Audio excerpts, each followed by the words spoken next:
Hola a todos, bueno, acá estamos de Radio Los Heurísticos y en esta sección vamos a hablar de algo muy importante en la docencia, en general para la vida, ¿no? Pero principalmente en el profesional docente, que es la reflexión. Obviamente la charla la vamos a basar en el libro de la práctica reflexiva, que es uno de los libros que se ve en práctica de cuarto con la profesora Andrea Graciano.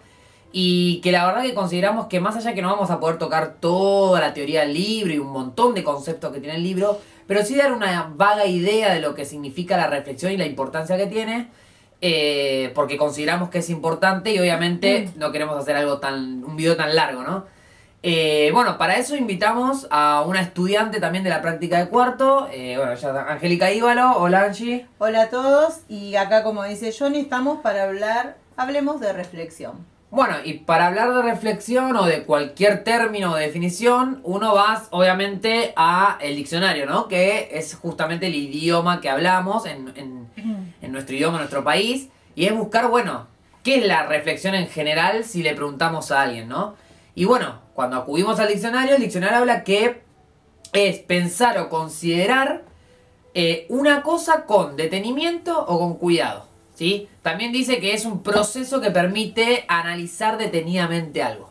Pero bueno, ¿cómo relacionamos esto con la docencia? O sea, esta forma de reflexión o esta definición que da el diccionario con la docencia. Bueno, para eso tenemos que hablar qué es la práctica reflexiva. El concepto no es nada nuevo porque ya John Dewey, al principio de 1900, hablaba sobre la reflexión en las prácticas docentes. Y en general, cuando te mandan a reflexionar es cuando algo no te sale bien y no salió una clase como esperabas y te mandan a reflexionar. En este caso, no solo reflexionamos en la práctica desde el inicio, no solo cuando nos va mal una clase, sino cuando también te sale bien una clase.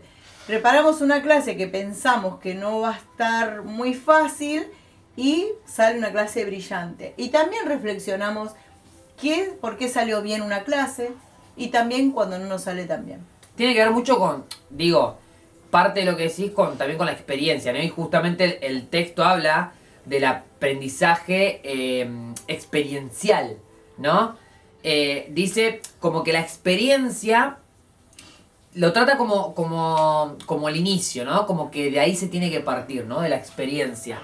Y habla de que se parte de la misma para poder después construir conceptos y saberes, ¿no? Entonces partimos de esa experiencia. Pero y uno dice, bueno, pero me estás hablando de la experiencia y dónde aparece la reflexión. Y ahí el texto muestra una especie de gráfico donde te relaciona, o sea, de cómo de la experiencia llegas al aprendizaje. Y bueno, y en el medio está la reflexión. Como una triada que se conecta todo el tiempo de manera circular y cíclico. Es decir, experiencia, reflexión, aprendizaje. Pero el aprendizaje también se conecta con una nueva experiencia. Y esa nueva experiencia te lleva a reflexionar de nuevo y así es un ciclo que no termina más.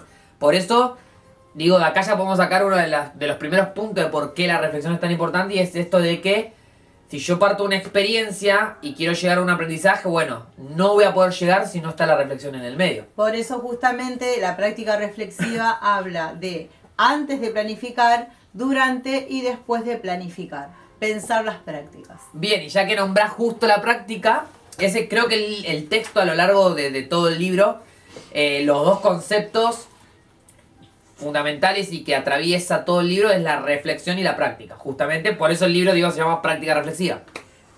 Y hablando de la práctica, lo mismo, vamos al término epistemológico o al término como qué es practicar, ¿no? Y bueno, se relaciona la práctica con accionar, con el actuar. Como gestionamos la escuela, se puede gestionar una clase. Sí, pero bueno, también en la vida cotidiana, ¿no? Uno cuando actúa, cuando realiza una acción en la vida cotidiana, estás practicando, ¿no? Y el texto justamente dice eso, no se puede no practicar, dice. Hay una de las frases del texto que dice, no se puede no practicar. Y reflexionar no es sentarse y quedarse así pensando, sino es en qué accionar, en qué cambiar, si salió bueno, qué cambiarías, cómo mantendrías una planificación para que sea exitosa. Por ejemplo, los médicos hacen ateneos en el tema de la salud, cuando hay un caso difícil. ¿Por qué no aplicar un ateneo en la educación? Hacer observación entre pares, que sale muy enriquecedora. Por ejemplo, ver una clase de un profe de biología, una clase que le salió bien o no tan bien, y poder reflexionar respecto a cada práctica.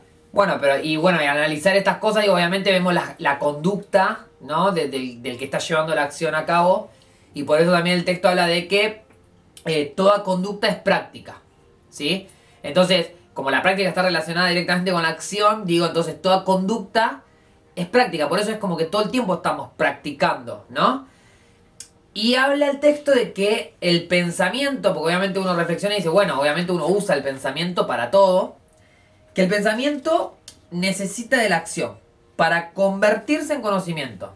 Entonces, creo que es una frase potente y que sintetiza un poco también lo que trata el texto, ¿no? Esto de, bueno, a ver, yo tengo un pensamiento y si lo quiero llevar a cabo, necesito de la acción para llevarlo a cabo, ¿sí? Y eso, una vez que lo llevo a cabo, se termina convirtiendo en conocimiento. Pero, y ahí está el pero, siempre hay un pero, no puede pasar esto si en el medio no está la reflexión. Exactamente. Porque si no es vacío, digamos. Por eso hablamos hay que seguir un cierto protocolo. Un protocolo son pasos a seguir con una cierta metodología. Hay una sigla que se llama SER, que es S de seguir haciendo, E de empezar a hacer y R de revisar. Entonces es mirar la práctica que estamos haciendo, qué mejoraríamos de esa práctica, qué seguimos haciendo y qué debemos revisar. Sí, el texto, bueno, ahí como para ir cerrando, habla de que, bueno, la simple actividad no es la que me genera o me da el conocimiento, ¿no? Y, por ejemplo, uno de los ejemplos que nombra es esto de la docente, no sé, que está 25 años dando clases, pero que en realidad un año fue, no sé, enseñanza, reflexión, supongamos, ¿no? Y los otros 24 fue una copia del primero. Entonces, ahí da ese ejemplo también para nombrar un poco de que la experiencia vacía tampoco es que sirve, no es que, bueno, sí, la experiencia, no. La experiencia con reflexión, la experiencia que deriva en el conocimiento, en el aprendizaje, porque reflexioné. Entonces, esta experiencia en realidad es vacía, porque digo, es por ejemplo, una docente que tuvo 24 años copiando su primer año nada más. Entonces, en realidad no hubo reflexión, no hubo aprendizaje, no hubo conocimiento y no hubo nada, ¿no? Bueno, a ver, después el texto nombra un montón de otros conceptos, el concepto de andamiaje, ¿sí? De este docente ser como el andamio del estudiante, y bueno, y un montón de conceptos más que son muy importantes, pero que bueno, si no sería muy largo el video. Pero bueno, creo que como mensaje final, dar como esta mini charla para hacerles entender a los estudiantes, no solo los que están estudiando la carrera, sino también a aquellos que ya son docentes y que capaz que no llevan a cabo la reflexión, o los que futuros estudiantes de la carrera, de que vayan entendiendo que ser docente no es fácil, pero es lindo, no es fácil, pero es gratificante. Y no es solo voy, agarro a tiza, escribo, doy la clase y me voy, ¿no? Sino que detrás de ese primer paso que uno pone en el aula para dar una clase, hay planificaciones, horas sin dormir, mucho pensar de creatividad, de cómo dar esto, cómo darlo para que el estudiante entienda. Y que todo eso va acompañado de la reflexión. Por eso sería bueno hacer una retroalimentación entre pares, de observar las prácticas, que es muy enriquecedor. No es llegar a casa y colgar las cosas, sino llegamos de dar las prácticas y pensar, ¿cómo me fue la práctica hoy? Por ejemplo, en cuarto año haciendo las últimas prácticas. ¿Qué le faltó a mi clase o por qué fue exitosa? Llegar y reflexionar, no solo cuando nos salió bien la clase, sino cuando no nos sale tan bien. Y compartir con los compañeros. De eso se trata, reflexionar las prácticas. Bueno, espero que hayan como tenido una vaga idea de la importancia de la reflexión. Es muy importante y es mucho concepto más para trabajar. Pero bueno, nada. Quería finalizar con una parte del libro que se llama, es una ficha reflexiva y es una historieta de dos chicos con un perrito y uno le dice, enseñé a Manchitas a silbar. Pero no la escuché silbar, dice el compañero. Dije que le había enseñado, no que había aprendido. Bueno, muchas gracias. Gracias. Espero que lo hayan disfrutado. Y bueno, nada, si lo quieren leer, a ver, muestro la tapa como para que se vea. El libro se llama La práctica reflexiva. Es de Ángel Domingo Roget y Victoria Gómez Cerez, ¿sí? Para que lo vean, esa es la tapa. Nada, recomendable, muy buen libro. Es una herramienta muy útil principalmente para el docente, para el profesional docente. Así que muchas gracias y bueno, sigan disfrutando de la Semana de la Matemática. Gracias por su tiempo.